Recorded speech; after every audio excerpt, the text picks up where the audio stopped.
Bonjour Jean-Pierre Raffarin. Bonjour, bonjour à tous. Alors le président, je le disais, sera à Saint-Pétersbourg. Aujourd'hui, il va rencontrer Vladimir Poutine. Est-ce qu'il peut réussir avec Vladimir Poutine là où il a échoué avec Donald Trump? C'est difficile, mais je le pense. D'abord, la méthode est bonne.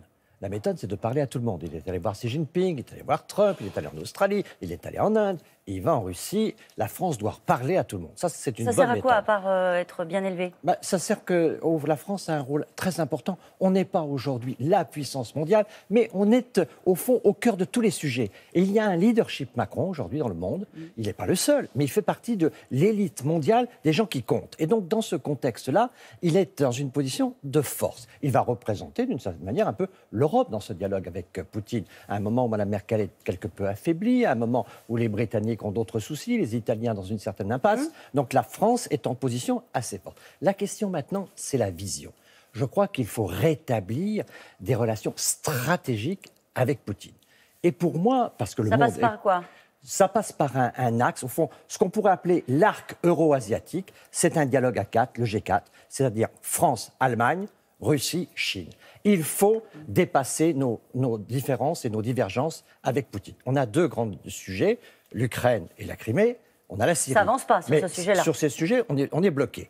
En revanche, sur l'Iran, on a un intérêt commun. Et donc, s'il arrive à dépasser les difficultés par une stratégie commune sur l'Iran, je pense que c'est très important. Parce que si France, Allemagne, Russie, Chine répondent tous les quatre à Trump, je crois qu'on a une vraie force. Et cet arc euro-asiatique, il faut lui donner de la consistance. Il y a besoin de répondre à Donald Trump, c'est ça que je comprends dans ce que vous êtes en train d'expliquer. Il a annoncé aujourd'hui, alors on ne sait pas si ça se concrétisera, mais la possibilité de taxer l'industrie automobile.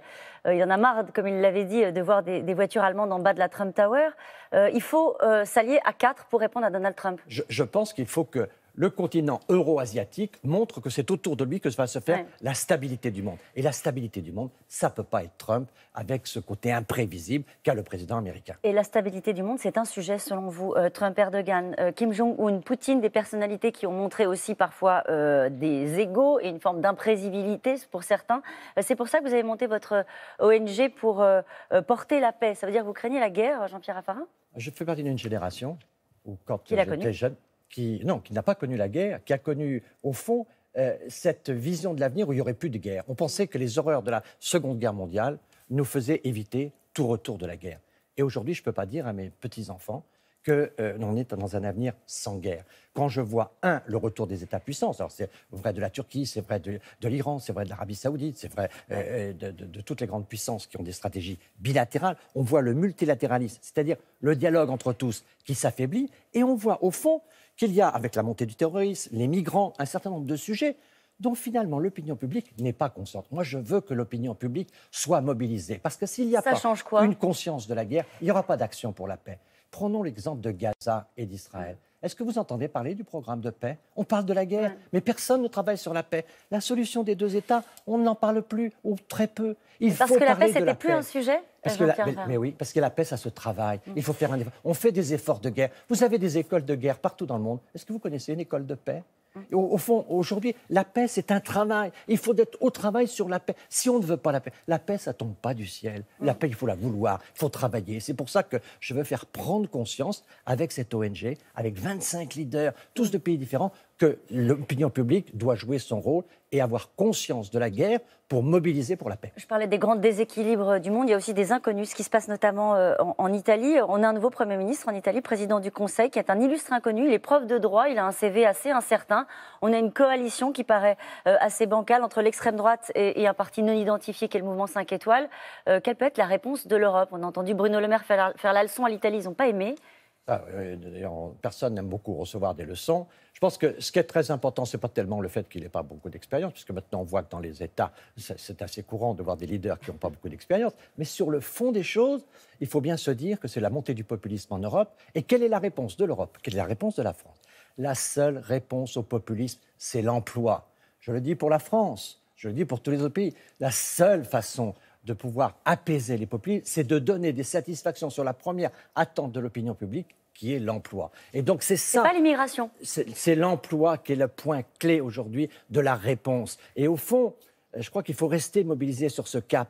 Et quelquefois, en Europe, on oublie un peu ce cap. Et en France, Il faut bien mettre le doigt sur cette stratégie-là et rappeler en permanence à nos autorités que l'emploi, c'est la priorité des priorités. Ça veut dire la performance économique. Et ça veut dire donc baisser les dépenses et faire des efforts pour que notre économie soit performante et crée des emplois. C'est par l'emploi qu'on répondra.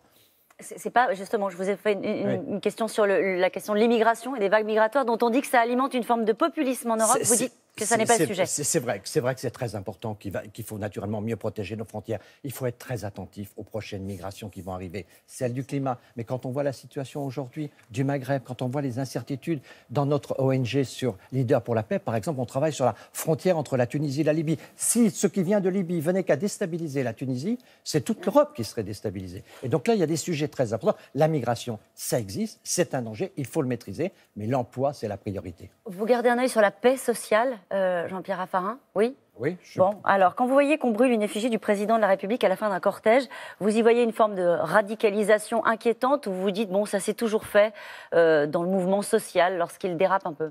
Non, je vois qu'il y a une montée de la violence, une montée de l'intolérance, une montée... Regardez sur Internet le ton qui est en général employé. Donc, il faut être conscient que la violence aujourd'hui est dans la société. Ce qui veut dire que les dirigeants doivent faire très attention à leurs attitudes.